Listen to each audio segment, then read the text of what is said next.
What's up, everybody? Once again, it is I, James, coming to you from the Nerdy Mewzings Podcast studio.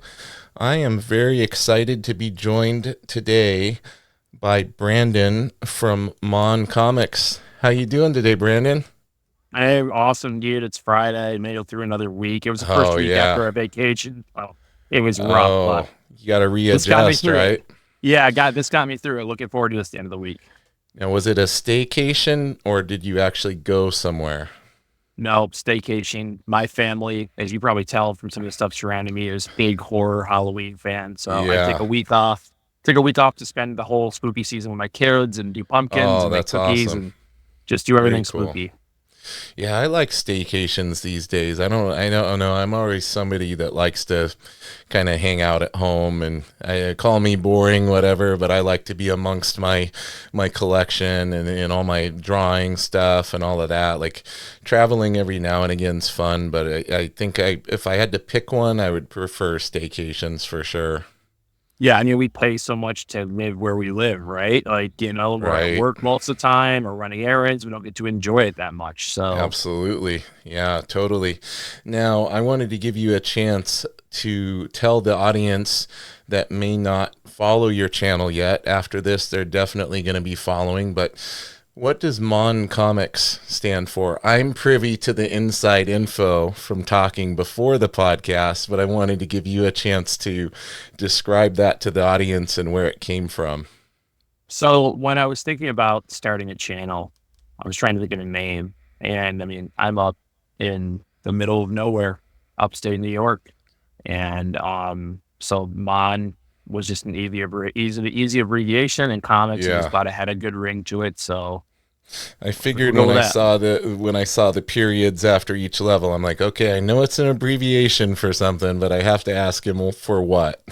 You're one of the first to get that. Usually everyone's like, oh, it means monster. The guy's a monster nut. So that's just what, but no, it definitely is, Now, I am already jealous by some of the books that are on the wall behind you, and I always tell the audience, you listen to the podcast, I always tell everybody you got to watch the video version, because a lot of the people I have on have a lot of awesome stuff, and I'm spotting some ones I don't have yet that I really want. So out of those ones on the wall, I'm assuming you got to have a couple of favorites.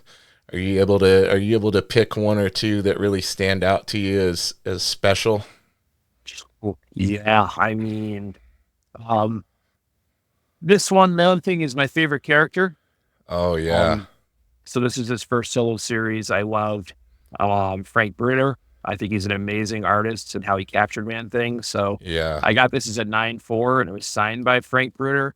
And then Roy Thomas was doing a signing. It's hard to see his signature. Oh, there it is. Down yeah. there.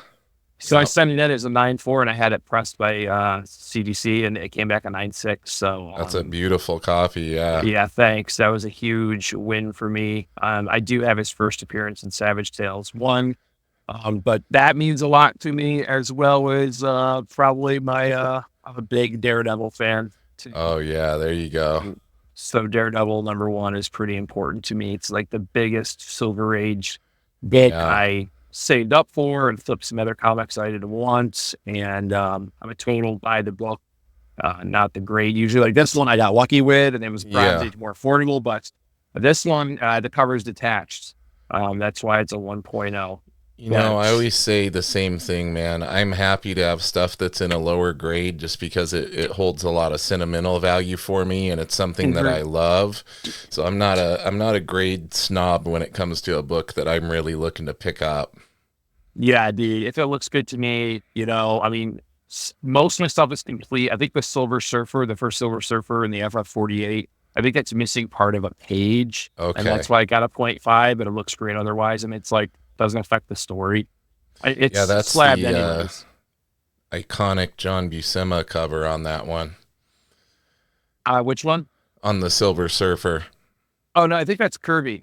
Is that Kirby? Are you sure? Yeah, yeah, Kirby. Okay. Yeah, I Kirby thought and Lee. Buscema did the cover and Kirby did the interiors on that one, but I may be wrong. No, Kirby definitely did that cover. Nice. I can see it from down here. Yeah, huge Fantastic Four fan. Oh yeah. Yeah, Kirby's Um, amazing. A large part of my collection is Kirby Fantastic Four stuff. So I've been going back and trying to get as much of that stuff as I can. That's kind of my search when I go to a con, is finding old Kirby stuff for a good reasonable price, because some of it, as we get back into those early issues, it starts to get hard. See, I was trying to, one of my goals for this year, or the past 2 years, really, I was going after the Kirby and Lee run for FF 1 through 102.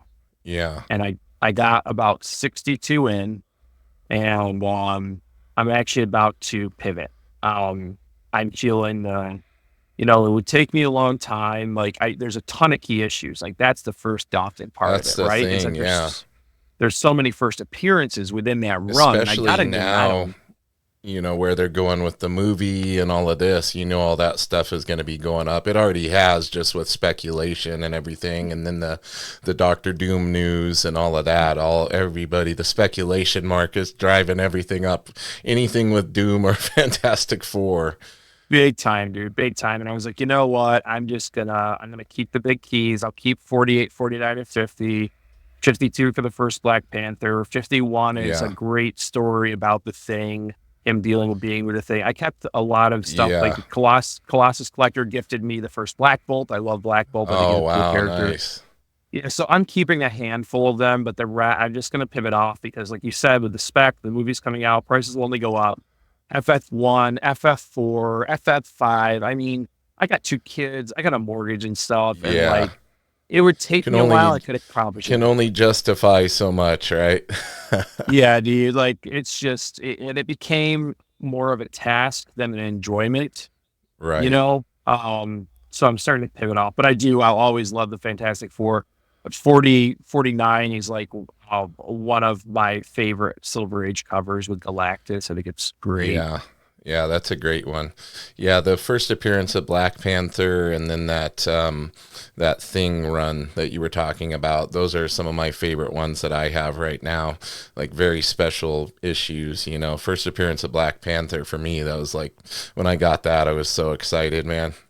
Dude, so was I. Mine has writing on it and stuff for 2.5, but I bought what I did. But man, you're making me Yeah. question it now, James. I gotta look at it. Yeah, it's Kirby and Sinnoh covering art.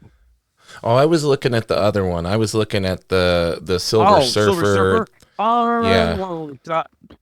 Yes, I Is got that this. This terrific column with the boys. So this was Okay. like my target to get. Is that when Buscema or? It is Buscema. Okay, Um, okay, yeah, that's the one. Because I can't see your other one on this. The way it's limiting the camera on the recording software, I can't see further than a certain point, so that's why Gotcha. I didn't see the other one. Yeah. Good idea. Sorry. No, This I you're not got- at all. Look, you know what I'm gonna do? I'm gonna drag this over, and then I can be even more jealous because I think it'll let me see a little bit more than it is right now. Here, let me see. All right, let me see. Oh yeah, more jealous now. I got this with the boys, and when I bought it, it was a Blue Label CGC 5.0, and Oh, wow. I bought it. It was right after I had met your boy Ron Garney. Yes, I had Ron. been it. Yeah, I had been in line all morning to meet him and Keanu, and I was so just disoriented from standing in line for 8 hours and I can tired. imagine. I had been up late, but I knew I wanted to go find this book, and I did. And when I got it, I bought it and I walked away. I knew what the book was and everything, the iconic cover, who worked on it, but it said John Buscema written in pen on the first page. And I was Oh like, man. what? So I opted to send it to CBCS, and it got verified as being a legit That's John amazing, Buscema. man. Yeah, I took high-res pictures of it.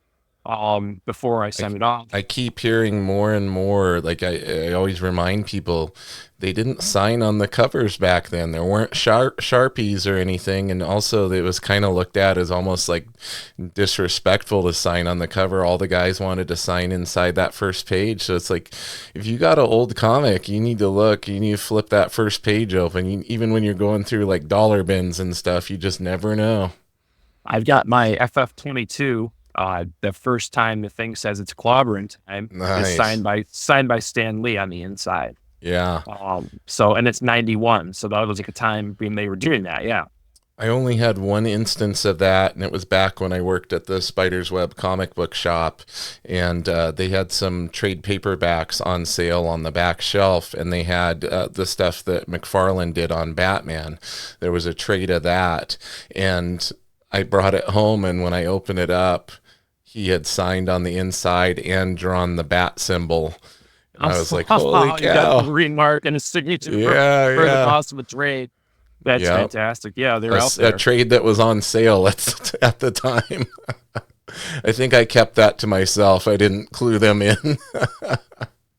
I mean, I didn't even recognize it when I saw that until I walked away.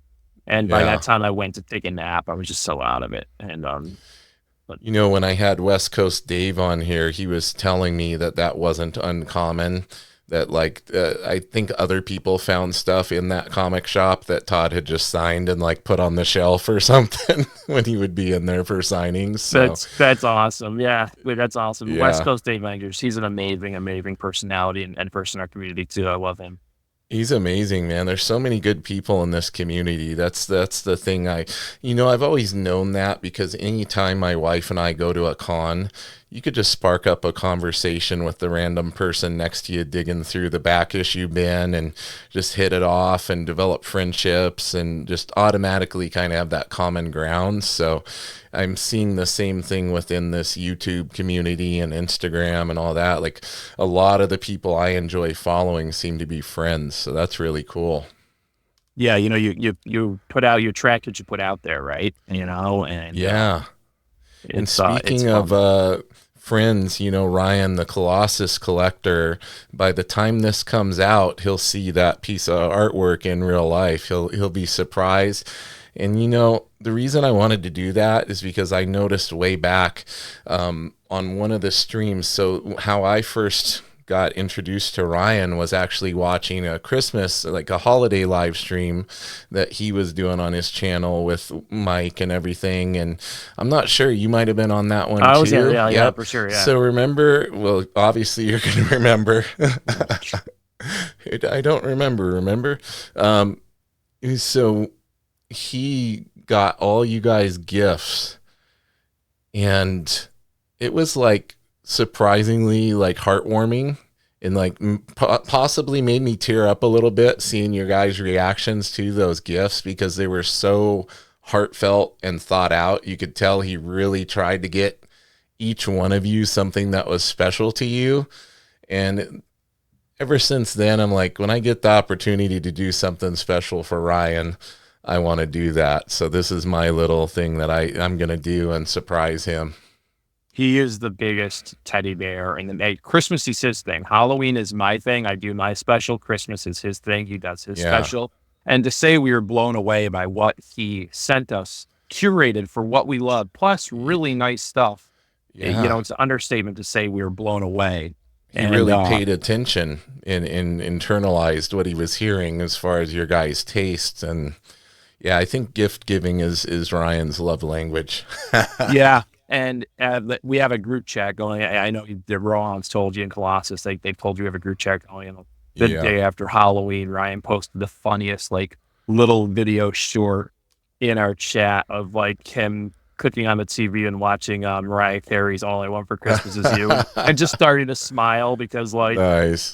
He knows he can bring it before Thanksgiving and not before Halloween. Yeah. So he's getting excited for it. He came down. He came to my house before Terrificon, because he's in over by Niagara Falls, Toronto. Sorry.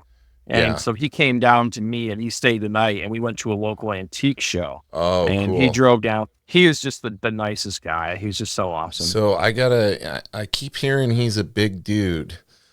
I gotta know, how big is this guy? Because I gotta size him up for if we meet. He makes, okay, I'm 6'3", 270. Okay. He makes me look small. But we're bigger dudes. I'm 6'5", 320. So we'll have to see. Maybe we're in the ballpark with each other. Maybe I can get him to arm wrestle me for some comics or something. Listen, Darny didn't fashion the Berserker character in his art after me or Ryan. It's quite clear. I think he uses you as a template. After seeing you, I'm actually looking at you and the cover of it right now. Oh, there you go. Yeah. This is the one him and Keanu signed, but we don't look like you do. You know the one that everybody tells me they're reminded of me when they see it is the shirtless bear fighter guy. That comic. Yeah, there's a comic called like Shirtless Bear Fighter or whatever. I'll give you that. That for sure. I'll take it, man. I take it all as a compliment. That's really funny. Yeah, I'm usually big in my circles, but he made me look small. That's awesome. We were fine at a con. It was great. We're easy to, you can see above everyone. Usually the con, being tall helps. Yeah. I find us big guys tend to be big softies and have big hearts. So I think it really makes sense how he enjoys, seeing others happy from his gifts. So that's neat. I'm looking forward to seeing how everything plays out this Christmas, because I'm sure he's been planning for a very long time. Knowing him. Did you see his X-Men 1 unboxing? The opening to his X-Men 1 unboxing? Yeah. With like the figures and Magneto. I'll show this community unboxing. I got chills just saying it. He's so inventive and good with his stuff. And he really is. Yeah, so I'm looking forward to see what he brings to the table this year for sure. Now, we're definitely going to have to do an episode of Nerdy Mewzings with a bunch of you guys on here one of these times.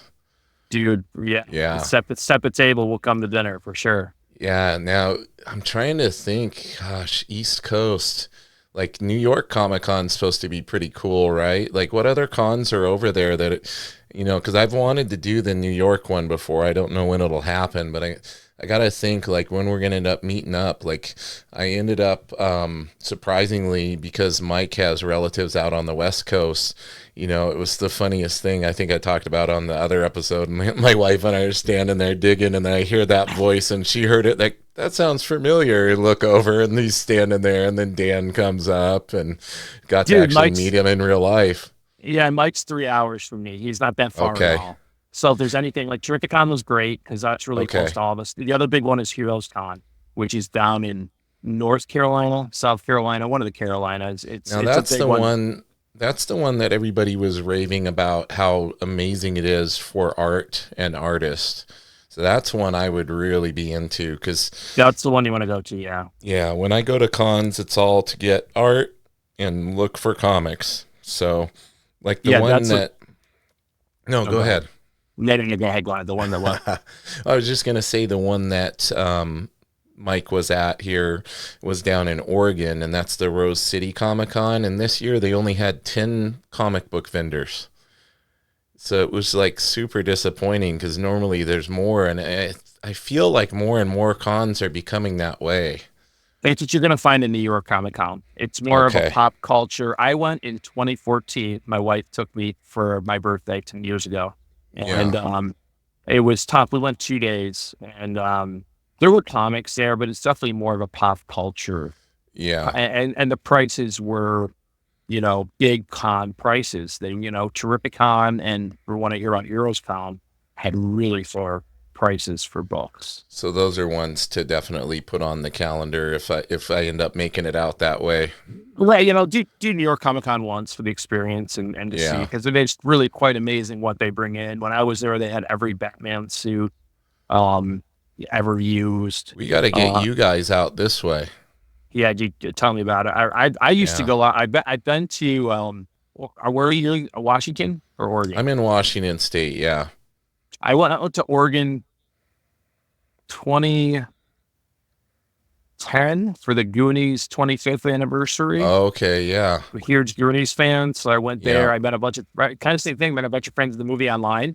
Back when the chat boards, we ran a bed and breakfast on Cannon Beach by Haystack Rock, and I fell in love. I fell in love with that area, and I went out again in 2015. It's amazing. Pacific Northwest. I lived in Texarkana, Alaska for a couple of years too. Oh, okay. I loved it out there. If I hadn't met my wife, I wouldn't have come this time. Yeah, yeah, it's beautiful out here for sure. It's funny when people come here and they're like, "Oh, everything is so green and so lush. It's so beautiful." And I'm like, "You realize that's the trade-off when you have all the rain all the time, right? Like that's why it's so beautiful here. You got to have the seasons. You can't be constantly sun year round. Like this is what you get when you have seasons, guys." Yep, we're about to hit winter here, so I mean it's dark at 4:30, And you guys it's get tough. some pretty, a lot of snow and that kind of stuff, right? Yeah, we're right in the snow belt for our area, so it's Yeah. we average 140 or so inches of snow a year. Oh, And wow. Yeah. So, like, big time snow. See, that's what I'm into. I'm like, if it's going to snow, I want it to shut everything down and be like oh, it does. legitimate. Yeah, it does. It's a lot. It's tough. It can be tough this time of year because of lack of sun and stuff. So I imagine. Yeah. Here in Washington State, if it snows 2 or 3 inches, everything shuts down. They don't have yeah, the I've heard that about the infrastructure south. to Yeah, yeah. deal with it, right? So it's just like, oh my God, everything. Like I think last time it snowed maybe a little over an inch and it was really cold and like all the schools shut down and it was like it We call was that pretty Tuesday nuts. here. Yes. Exactly, man. Yeah, yeah. So have you ever made it out to San Diego Comic-Con? I haven't. I'd like to do it once just to put it on my bucket list. I know Yeah. there's other, you guys would probably know the better cons to like shop for comics and stuff. Well, And San Diego, again, I think it's gone more that pop culture route. Like it became a lot about the movies and stuff with Hall H and everybody wanting to get their properties seen and all of that. But just for the sheer spectacle of it, like I think everybody should go at least once. Like I got to go back in 2016 and it was amazing. Like it was really cool. There were a lot of artists there. Artist Alley was really big. That's when I got to reconnect with Dan Fraga and everything. I hadn't seen him for many years, and that actually ended up being the first year he had come back and started doing cons again. So that was really oh, nice. cool. Yeah. I got to meet Kim Jung-gi and get drawing from him inside one of his sketchbooks, and got to hang out in real life with my friend Tom Nguyen, the inker. So it was a great experience overall. And I'm actually trying to coordinate my wife and I going to it next year. So we're going to try because I want her to get to experience it at least once in her life, because I think it's one of those things you got to be able to say that you've done it, you know? For sure. That's what everyone says. Now, would you be able to get a press pass since you have a podcast? Like, how hard are they with that? I know You know what? some cards are harder than I never even thought of that angle. Maybe, but I some. actually They like have a some couple of cons. connections that told me if you want badges, we can get them for you, kind of thing, just like a friend thing. Actually, the first year I went, oddly enough, was just on a whim. I literally was in California and didn't realize the con was happening that week. And it That's was awesome. like a couple hour drive from where I was, and on a whim I went on a jiu-jitsu forum for people who were sponsored by the same uniform brand that I am, and I was like, hey, does anybody have any connections with San Diego Comic-Con? And like hour later I get a message from a guy and he's like, hey, you go to this link, you can get badges, and my friend works there, and gave me this private link. And just on a whim, me and this other dude who I had known through jujitsu, that I never met in real life, but I'd been friends with him online through our love of that gi brand, of the uniform brand. And then him and I both went together and got to hang out and have been That's so friends ever sick. since, you know? It's so sick. Like, some of you know. Telling you, man, you just never know. You just put it out there into the universe, and Shoot your shot, man. I'm all what about can it that. hurt, right? The worst it could have been is like, oh, sorry, no, nobody has a connection. But My dad taught me the worst thing you can ever hear is no. If you ask yeah, something, the worst you can hear is no. That's it. So why exactly. not? So when did your love of comics develop? Did it start from a young age, and when did you start collecting seriously? So much like Rohan and Mike from 120, I was infatuated with the Marvel cards as a kid. Okay. the Impel set from 91 and 92. I just found all of mine. I heard you on that last one saying you found them. I got mine. I don't know, like, I don't know anything about them though. I don't know if I have any that are of value, so I'm gonna have to pick somebody's brain on which ones I need to pull out of there and sell so I can buy more comics. Right. Yeah, Roland would be the guy to talk to you about that. So started looking at these characters. I knew about comics, but like those forced me to go to the comic rack and buy Spider-Man and buy, X-Men or whatever I wanted to read. And I got into it, but I wasn't collecting. It wasn't until probably like 2009 I started collecting harder and building a collection. And it was pretty good. I had Avengers 1. Oh, wow. It was only like a CDC 2.0, but I have it. I had the First Blade. I had First Blade, Team of Dracula 10. I had the first Sentinels. I was picking on first appearances. I always liked first appearances. And I acquired quite a collection, but in 2011, I started dating my wife.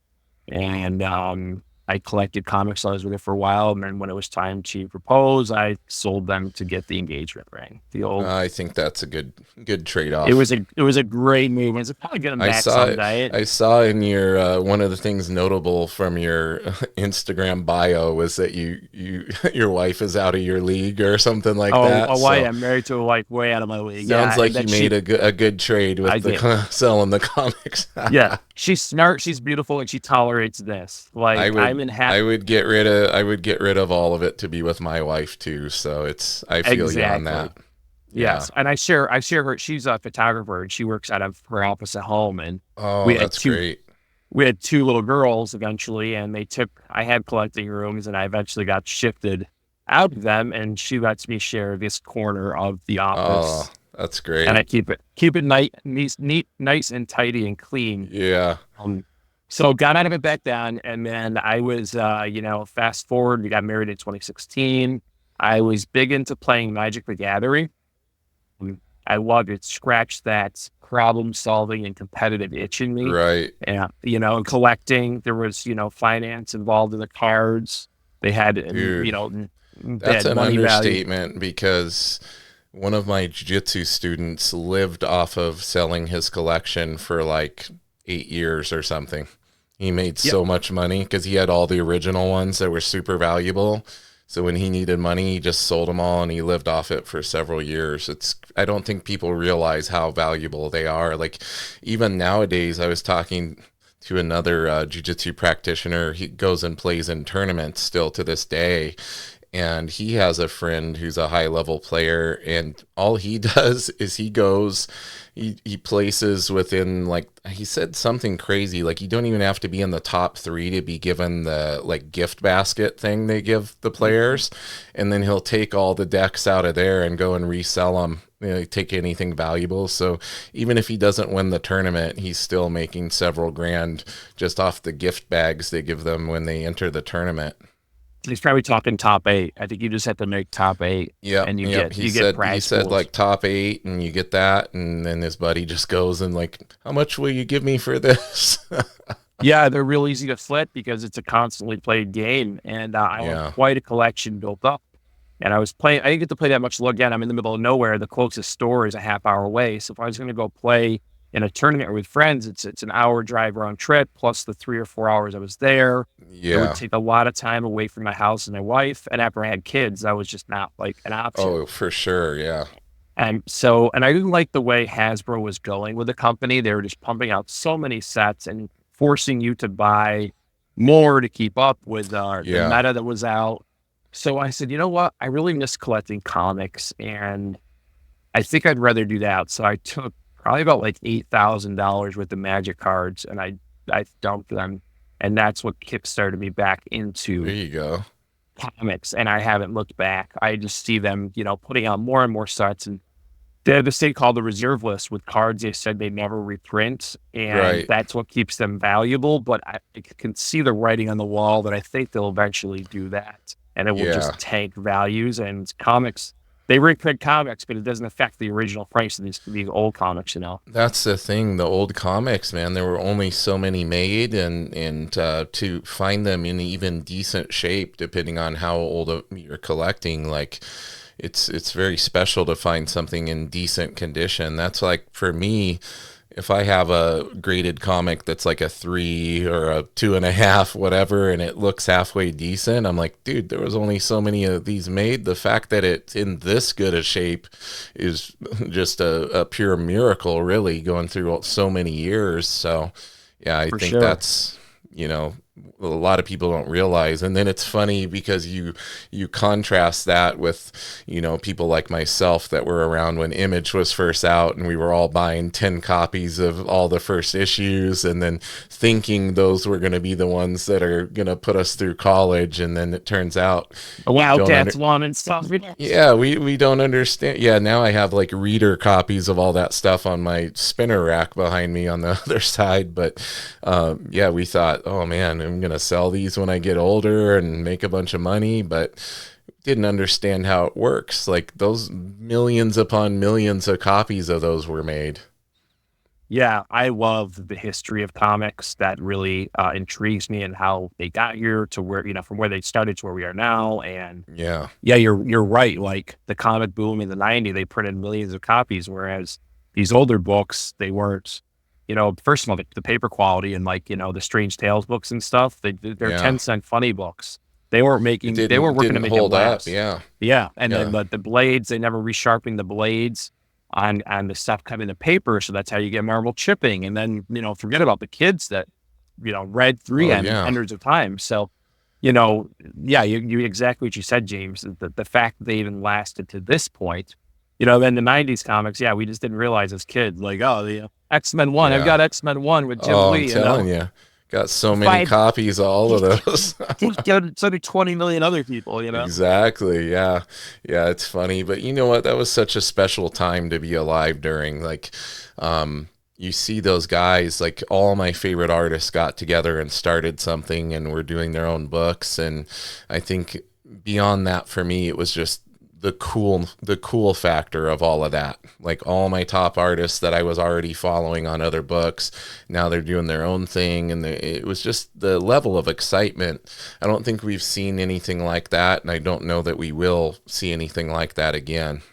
Yeah, for sure. It was awesome to be a kid in the '90s, seeing that stuff on the rack, Yeah.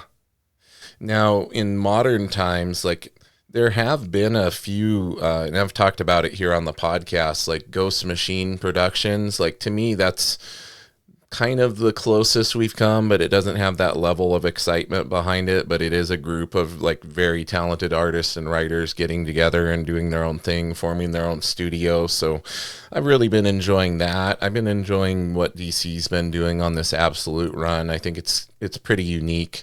And I think it needs to shake things up a little bit, because we got like 30 different Batman titles coming out every week, but they're all just mediocre. So I'm interested to see where they go with this. Are you still reading comics, like current stuff, and looking at that type of stuff these days, or do you only collect the older stuff? No, as a byproduct of starting YouTube, I had people start mentioning, like, oh, you love these horror stories, you love this, so you need to read something that's killing the children. That was a great one. Yeah, and so, like, it really opened, like, when I got back into it, and the old stuff, I love the old stuff, I love the artists.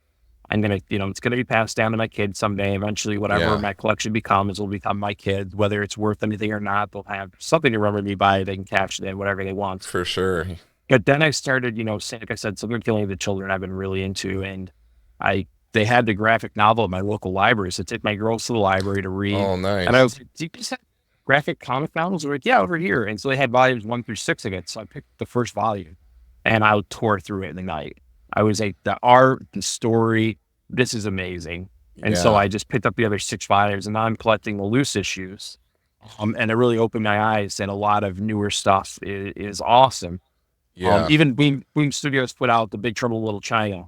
That was great. I'm a huge fan of the movie, and I love that it took off right from where the movie left off. I could go back into Jack Burton's world. That's another one of those 80s cult classic movies that those of us who were around in watching that stuff were just like really hooked on. I remember another obscure one is Buckaroo Banzai. Did you ever get into that?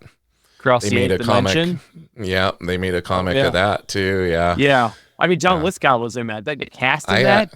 I actually have the old comic adaptation Shut of up. that, like the Oh my God. magazine-sized one of Buckaroo I'm Banzai, the I original. gotta Yeah. get that. I gotta get that. That Yeah. yeah, my dad was a huge influence on, I was born in 1980. Okay. So, Yeah, so you you're know, only a few years younger than me. right. So growing up, my dad just influenced me with all 80s sci-fi, Same. mostly Yeah. sci-fi, except Same. Predator, Aliens, Yeah. Backward Banzai, Big Trouble in Little China, you name it from the 80s. I'm a pretty big movie guy too, and that just Sounds carried like we through. had pretty similar. For me, it was my mom and my dad always was sci-fi and all of that stuff, all You those know, I loved kinds of it too. It was movies. just my dad that was more like, Yeah. I'd come home at night from a football game, like, you want to watch Predator? Predator's on Nice. AMC, Nice. like, yeah. So, yeah, so very similar, it sounds like to you, James. And I would pick the Yeah. comic book. I have a Predator #1 and a 9.8, and the first Predator versus Batman, because I remember him Oh taking me to the yeah. comic. He took me to the comic store, and seeing that comic was my middle mind exploded because I hadn't seen universes cross yet. And I was like, whoa, Batman Yes. can fight the Predator? This is Yeah. amazing. I So don't I think I don't think people realize like how many times Marvel and DC crossed over with each other in the comics either. It's funny. I follow this Australian artist. Her name's I think it's I'm blanking on her last name. I think it's Danielle Weber, and she's us Australian mural painter. She does. You've probably seen her work. She did a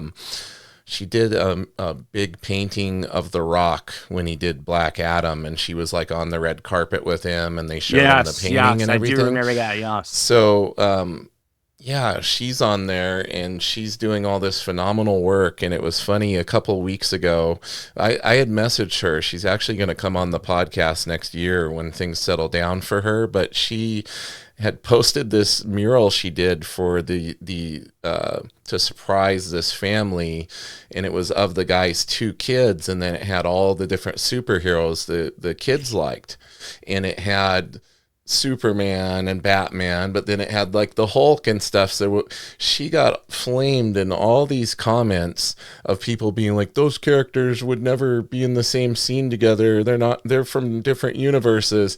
And then I got on there and she pinned my comment because I said, true comic book fans would know these characters have crossed over in the comics in the original source material. And she's like, yes, tell them, and pin my comment on it. Never challenge the nerds. Never Exactly, challenge man. you. You better be damn sure what you're putting on the internet is true. Well, and that's the thing, I think, and it's a double-edged sword because it's very cool that so many people are into comic book stuff through the movies who don't have any knowledge about the comics. And so I could see people have just seen the movies. Yeah, they've never crossed over in the movies yet. Sure. Yet. Yeah, absolutely. Yeah, when the movies came out, man, I remember producers saying like nerds were getting mad because it wasn't exact storylines. It's like we can't cater to the everyday person that hasn't read these storylines and isn't going to get it.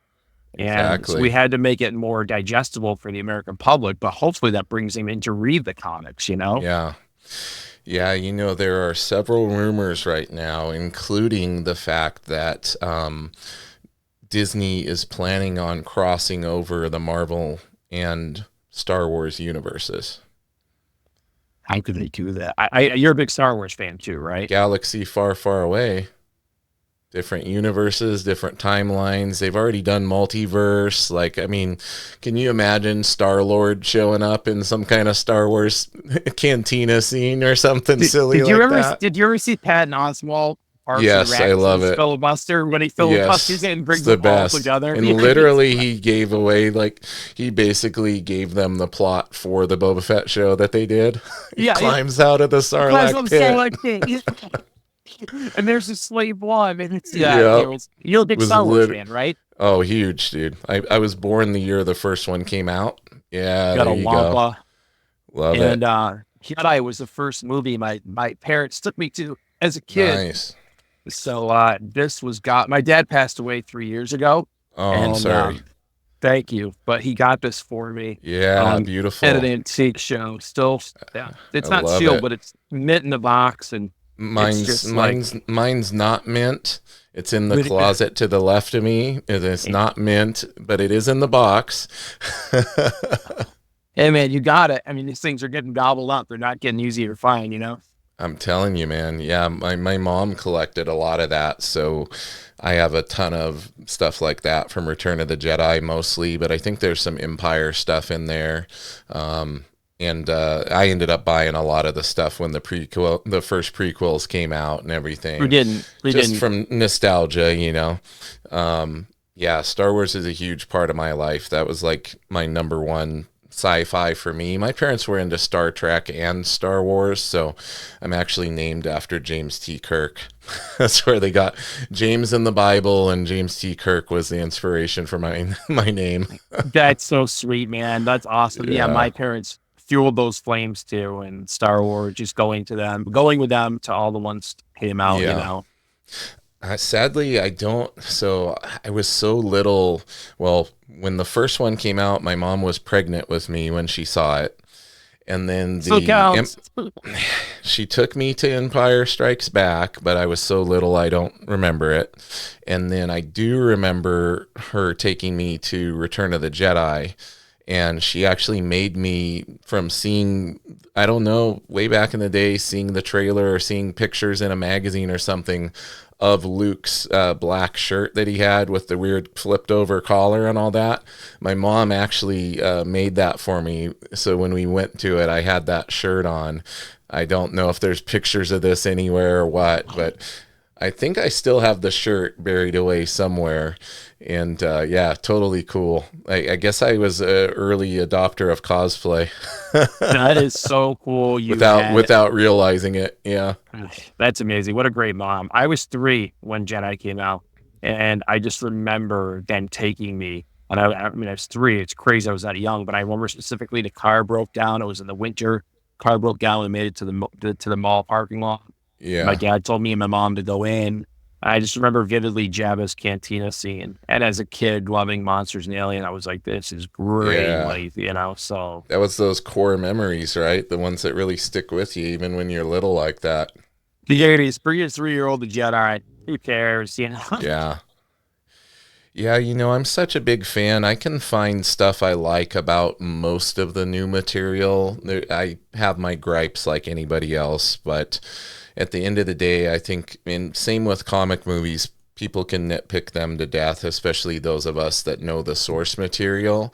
But just the fact that we have all this multimedia of movie stuff, new movies, who would have ever thought there would have been like all these TV shows and cartoons and everything else. Like I try to remind myself of that whenever I think about complaining too hard about something they're doing. I'm like, but we have all this cool stuff. Yeah, you're so right, man. I was the same way nitpicking stuff. And it's like, you know what? The original 3 are still there. If that's all you like, you can go watch them and nothing happened to them, Yeah, and for some people, the new ones are going to be that for them. And they're a little kid and they're going to grow up and they're going to be just a new generation of Star Wars fan and you see that with the prequels now, because so many people who were kids when the prequels came out now grew up and are still huge Star Wars fans and love all of it and all of that. So yeah, I definitely think we have to put it into perspective when we start getting a little too gripey about it. Yeah. We're some lucky nerds, I mean, what hobbies people could be into that doesn't get carried on, We look at stamp collectors, Yeah. They had this huge rise and nothing ever came into the zeitgeist that kept that going, But Exactly. Star Wars, Star Trek comics are forever, So what has you excited as far as just comic book movies, Star Wars, all of that kind of stuff? Anything coming up that you're particularly excited for? For me, the biggest thing right now is the Daredevil Reborn that they're doing. Ron got to be on set when they were filming some of the scenes with his character that he created, the Muse, and he was like, James, he's like, I can't tell you how surreal it was, because he says it looked literally like they pulled it out of my brain and brought it into reality.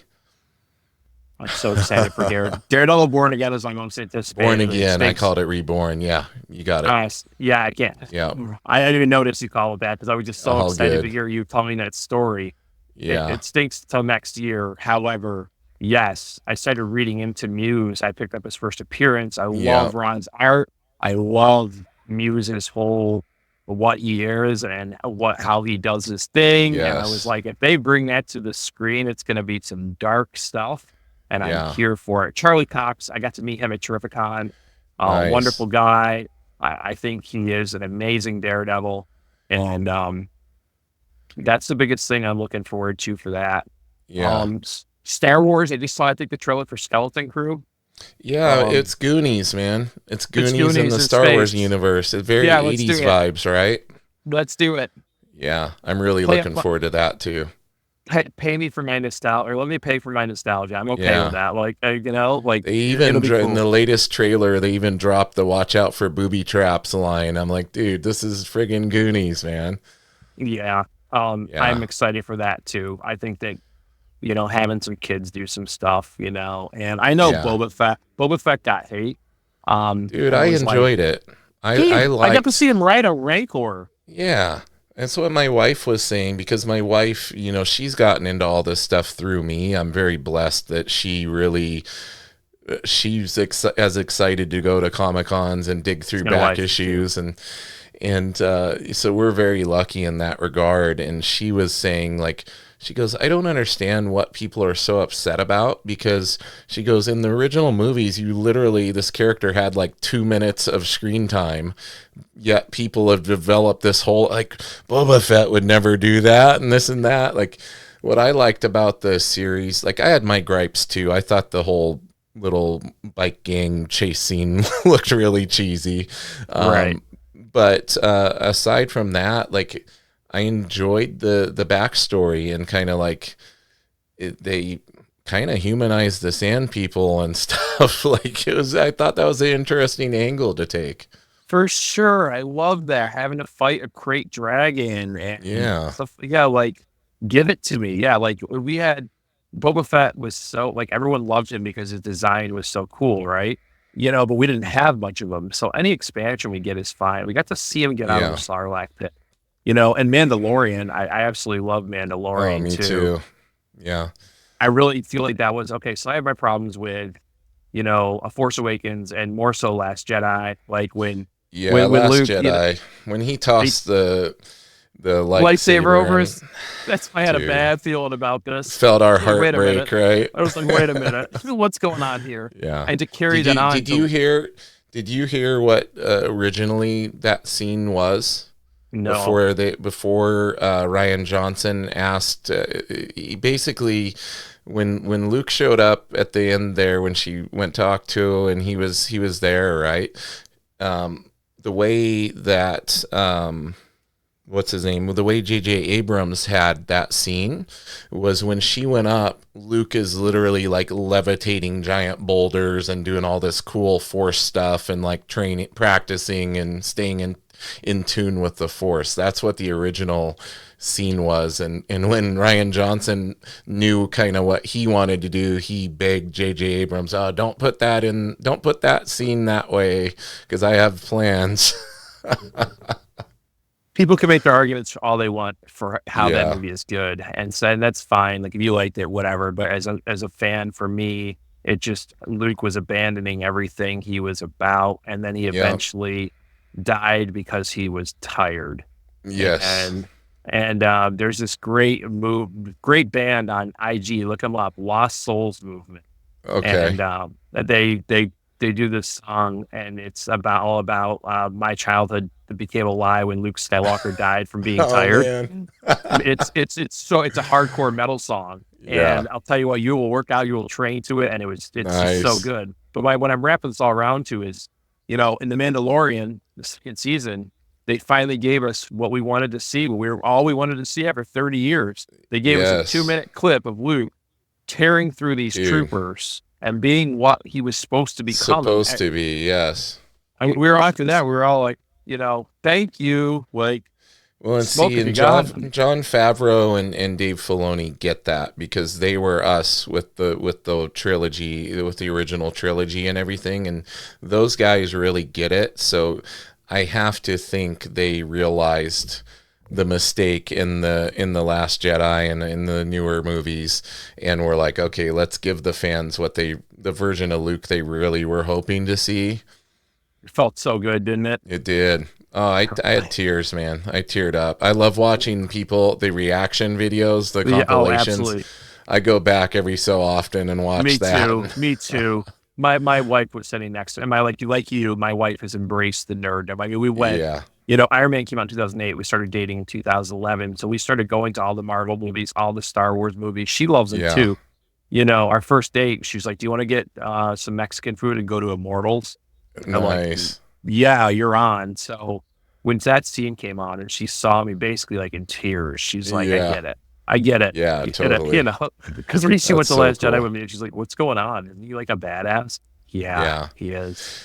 Well, and this kind of segues well, and I wanted to talk a little bit more about the Daredevil Born Again show, because I heard something on another podcast by somebody that has inside information on it, and basically has it on good authority that the reason it's taking so long for it to come out is they did like massive reshoots on it, because it was essentially, the way it was described was like a quirky, it was Ally McBeal in a court drama, like cheesy humor and stuff.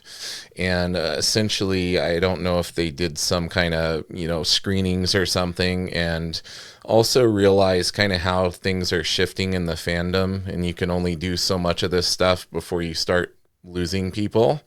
And I guess they had the guy who did the fight coordinating on the first Daredevil, so on the Netflix series.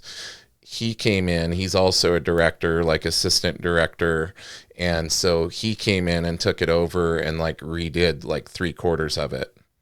And now the form that it's in is like this R-rated hardcore, more like the original Netflix series. So that made me very hopeful that they were actually kind of listening to the fandom, like, hey, we don't like it when you do this and take this material we love to and try to make it into something different. Like, you have to have a little bit of fan service in there when you're these people messing with these properties, in my opinion. I think Disney is starting to recognize, as they see like they're losing subscribers on Disney Plus and all these things are happening within the fandom. So I was very happy to hear that. I'm like, oh, thank goodness. I'm glad we didn't get the Ally McBeal court there. Yeah, court drama, cheese fest, Yeah, no one wants. We want to see our heroes in action.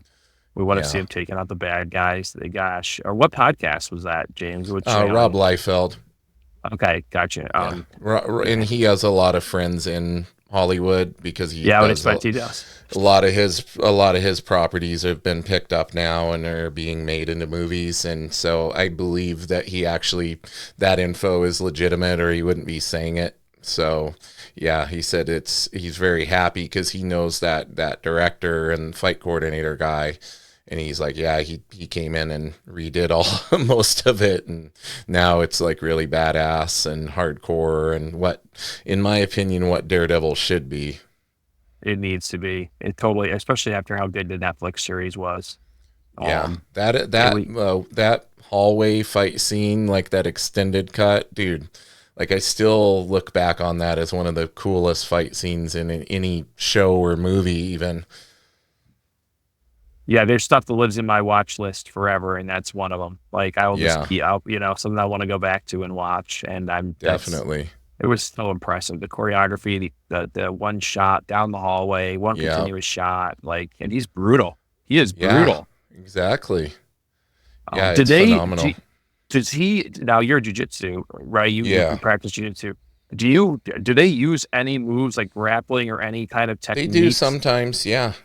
I'm always excited when they throw somebody in an armbar or something. Yeah. I wondered. I was like, if you're like the Leo meme, seeing something it looks so good and so legit. And here's the thing, man. Like, if jiu-jitsu was incorporated more, like a lot of the fight scenes would be a lot shorter, because you put somebody in a blood deprivating choke it takes like 5 to 7 seconds for them to go to sleep. Like, you would end the fight pretty quick, but that doesn't always look cool when we want to see these cool punches and kicks and things and all of that. So yeah, John Wick has kind of been the best example of incorporating jiu-jitsu and judo, and like he does a lot of like even using the material to choke somebody, and all that's Brazilian jiu-jitsu. Keanu did a lot of Brazilian jiu-jitsu training to prepare for that role, so he incorporated a lot of that in there, which I thought was really cool.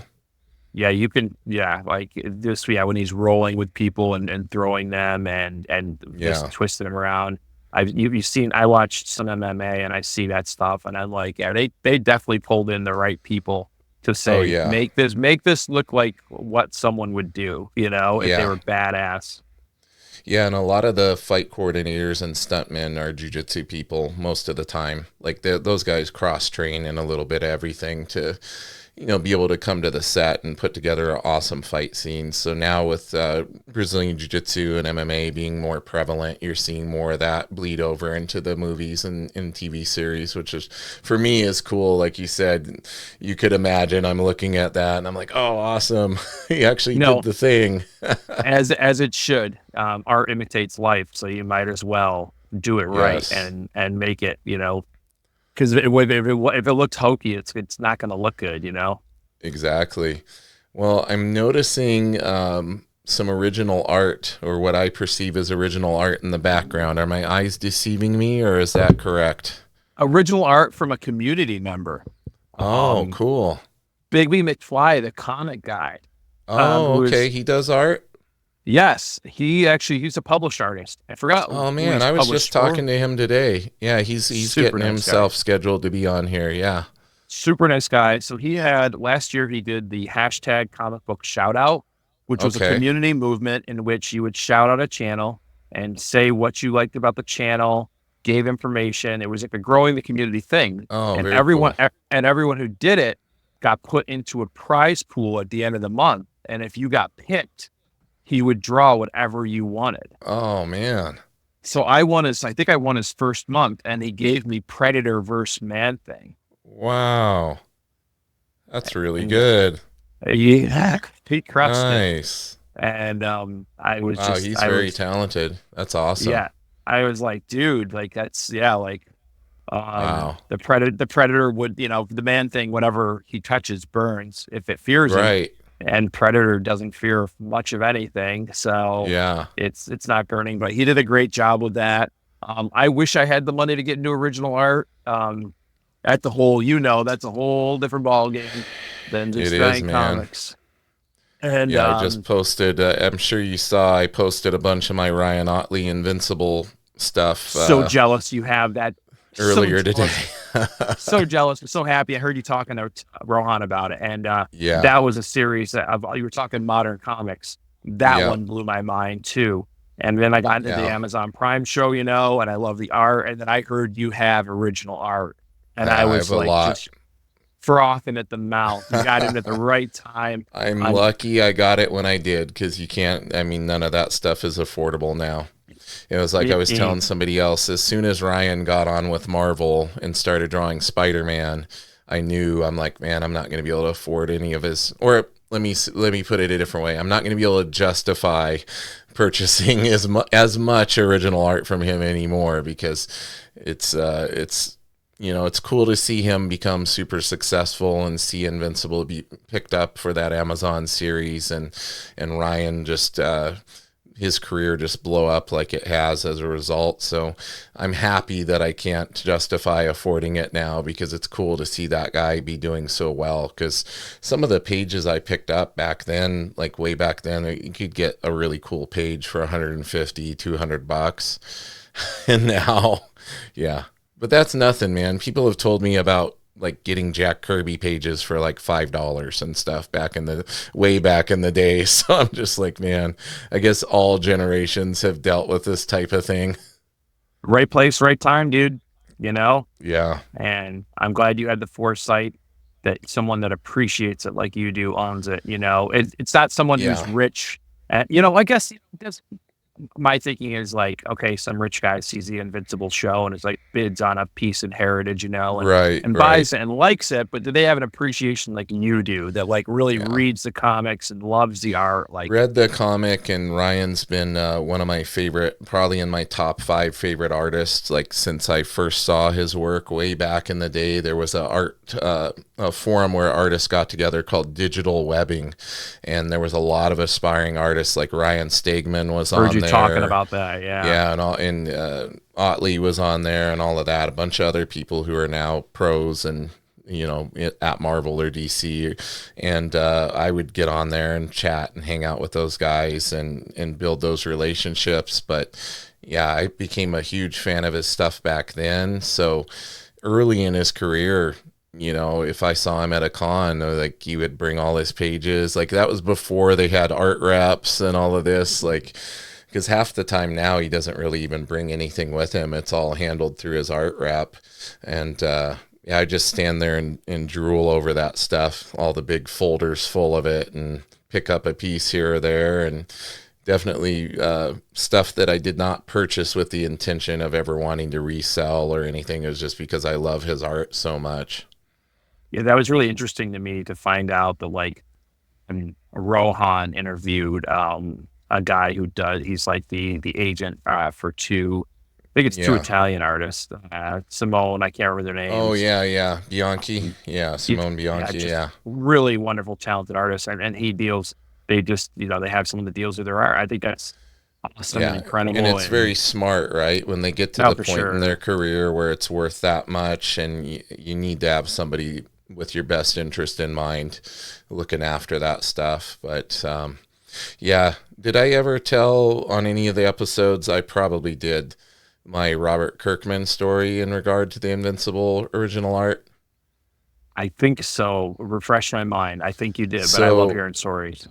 So Otley reached out to me several months ago, not too long ago, on Instagram, and he's like, "Hey," he's like, "Has Robert Kirkman reached out to you?"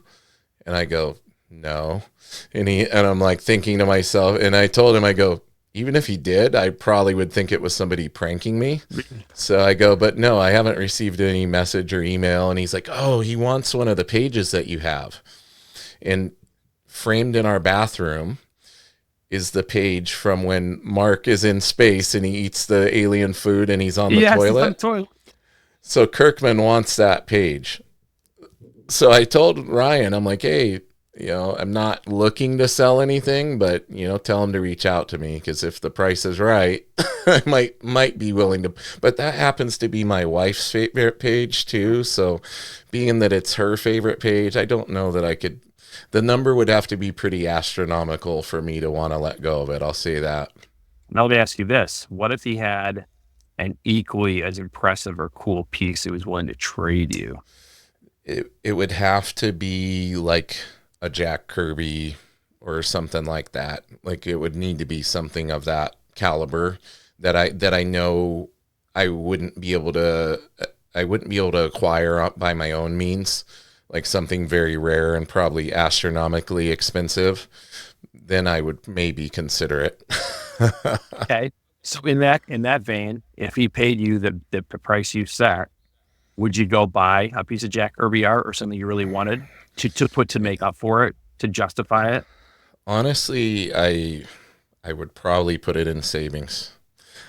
Right. I'm kind of one of those guys. You're doing the right thing. Hey, man. Yeah, I would have to deliberate and talk to my wife and all of that. Like I always run past her. Like she lets me do pretty much whatever I want to do. And in regard, when I say lets me do, I mean she supports.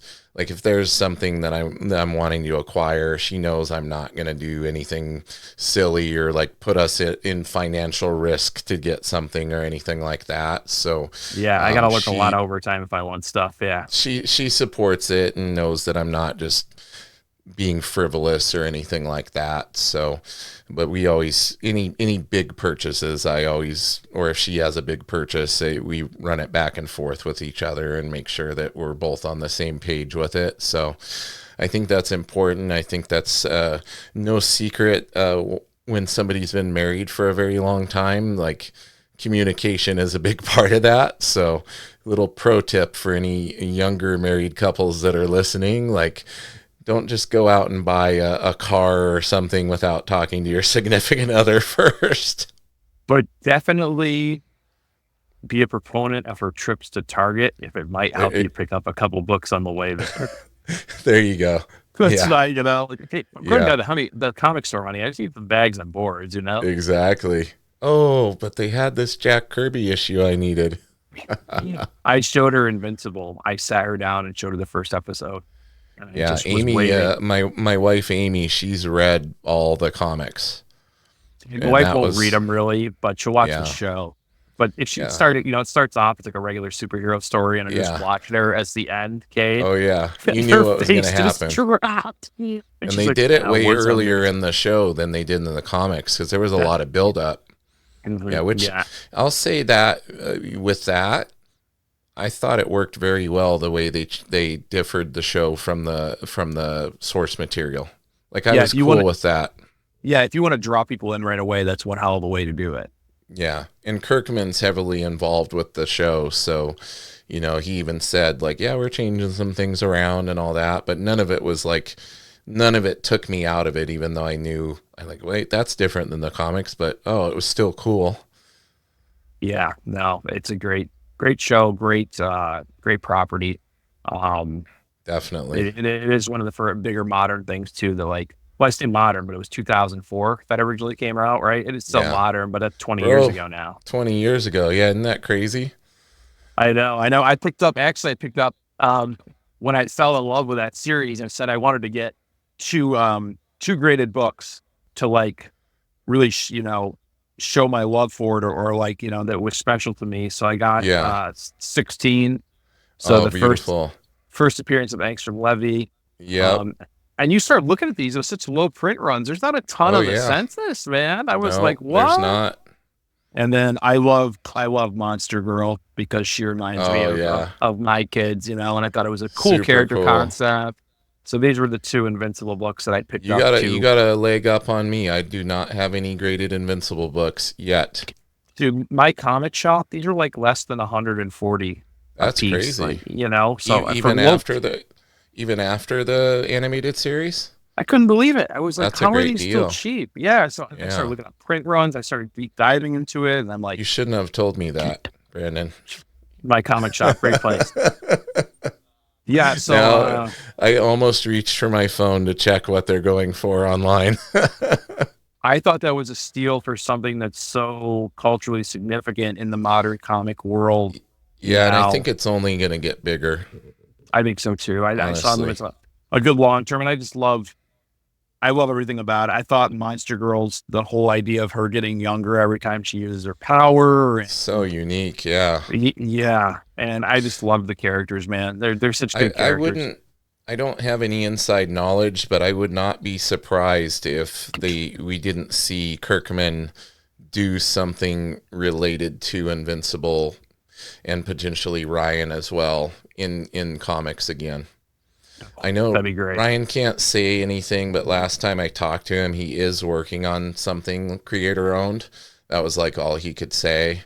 So I don't know. I wouldn't be surprised with those guys and how close they are if they either didn't come up with a new creator owned series that they're going to do at Image, or potentially something Invincible, which I would totally be on board, because if you notice, Ryan, 98.9% of his Instagram posts, that it's all Invincible stuff.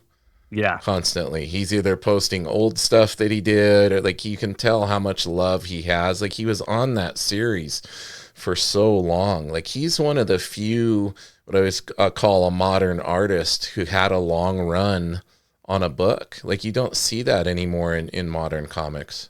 You don't. And the sketch that Rohan got from him was just amazing. Yeah. He's like, you want blood? He's like, yeah, I want blood. Yeah. Yeah, I'm so glad I got into modern comics too. I'm so me glad that I too. appreciated them and got out of Yeah. my comfort zone. Yeah, I took a little break when my comic book shop that I loved went out of business, and I was real close with the owner and the people there, and like I was at the guy's wedding and stuff, so like we were really close. You see people every week, you hang out, and Yeah. so I took a long hiatus, probably well over 10 years of not collecting, and then actually through Liefeld's podcast kind of sparked a interest again, and him constantly raving about Jack Kirby and how great the old Jack Kirby stuff was gave me a whole new appreciation for that, and just got the ball rolling and got me collecting again. And the love never went away, but it was, Right. it just took that little spark to set it back off again. Collectors, I feel, no matter what you collect, you start out with this passion for it. You might take a little break, but you'll come back to it. Yeah, You'll come back very to true. it, and you find it again, and you're like, "This is great. This is awesome." Yeah. Well, Brandon, you're all the way over there on the East Coast. I know it's got to be getting late for you.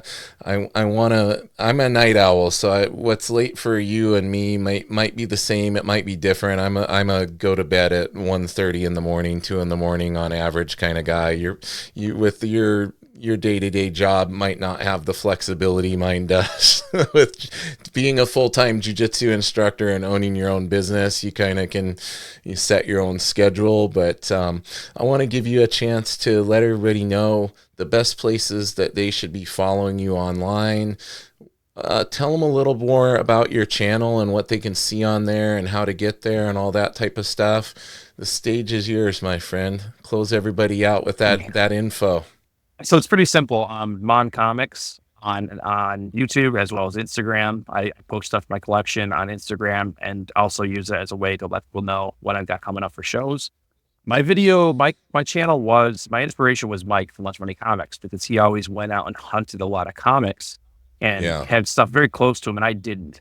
So I was like, there's got to be someone like me in the middle of nowhere that doesn't have that. So maybe I can go online and I'll find good reputable sellers and I'll vet them. And then I'll talk about them. I'll do unboxings and tell people where I got these books from, so that they can then go and have a source to go buy books from without having to worry about getting scammed or I'll do the homework for them. And then I'll grow my collection. So that's the way my channel's been going, and I'll be 2 years in January. But today, that's amazing. Thank you. Yeah, it doesn't seem that way. But today I posted my first video in which I'm kind of taking a whole different direction of which any books I get in, and I'm going to do for my channel, but I'm going to do more deep dives where I will open up the books and I'll show the splash pages and talk about the art or the story. Oh, that's awesome. I'm going to be on board with that. Thank you. Yeah, I want to be more of an educational channel. I want to do the research and learn. I love learning. I love learning about these books and where, the heroes and where they came from and stuff that, most people don't know. So I want to be more of an educational channel. So that first video dropped today. I'm actually really happy with the performance. I think I'm up to over 400 views since this morning. Oh, wow. That's great. Yeah. So for my channel, that's great. Like I got 1,700 subs. Like if I'm hitting like a quarter or half, my subs, because not everyone can watch everything, so that's where my channel is going. Unboxings are fun and stuff, but it's expensive to keep doing that just to have content. So I'm going to start digging through books in my collection. Next week, I'm going to feature a couple of monsters and go through those books and just show people what's inside. Everyone can you see a lot of channels that get books and they show the cover and this is what it is. And that's awesome and cool. But let's go inside the books and see what's going on. So give people be a gateway to giving people an even deeper look into the books and educate them a little bit on the process and the art. Give them a new appreciation for the book that they may not otherwise have, right? Absolutely. And then I also do, I was talking to you backstage where we started a once a month show called the M.O.N Comics Big 5 Live. And that's where I invite 4 other creators from anything, YouTube, podcasts, they're into comics, and I bring them on, ask them to bring 5 books just to show, and they're there to stoke that comic conversation. Nice. So next week, I'm doing one with Rohan and JP, and then my friends Josh and his father-in-law, Bob, who actually have a podcast called the Comic Room Podcast. Okay. It's him and his father-in-law, and they collect together. Oh, that's amazing. It's awesome. They're so good. So they're coming on next week, and we're going to hang out. And this is my 14th episode. So I've been doing it I do it once a month because it takes time to coordinate and get 4 Yeah, people totally. on the same page, so I can only do it once a month. So I really have a Yeah. lot of fun with it. It was my way to do some community building and bring awareness to channels that maybe some people didn't know about, and just kind of spread the love, because people have been so good to me in this community. And thanks to meeting you through Ryan and Rohan. I'm so grateful to have been on your Oh show. This was man. a blast, man. I had so much fun. I could keep you on here for way too long. We barely scratched the surface. So I would say this: I definitely love to have you back on here. And if you ever need somebody who has a deep understanding of art and the artists and little behind the scenes thing when it comes to process and all of that type of stuff, depending on the artist that you're doing one of those breakdowns on a book, if you'd ever like to collaborate on that, that might be fun. And I'd just love to have you back on and keep this connection and keep having fun with comics together. Let's do it, dude. I'm so pumped. This was great. I'm so excited we did this. Awesome, brother. Well, listen, I am going to give my little spiel and tell everybody why they should subscribe and where they can find us, and hopefully share with their friends. So everybody, I always say this at the end of every podcast: you can find the video version on youtube.com/@nerdymewzings. Musings is spelled weirdly. It's MEWZINGS. The video version, man, most people that are on here have either cool comics behind them, or they're an artist, a professional artist showing off artwork and things that they've done. So I always highly recommend checking out the video version when you can. Subscribe or a like would be amazing. A comment, any of that stuff helps. And on any audio podcast platform of your preference, you can probably find us: Spotify, Apple, all the different ones out there. Wherever you want to hear us, just put in Nerdy Mewzings and we should show up there. In the meantime, everybody, keep it nerdy. Make sure you go follow Brandon and M.O.N Comics. I'm going to hit the outro, Brandon. Hang out with me here for a moment. Thank you again, brother. Thank you.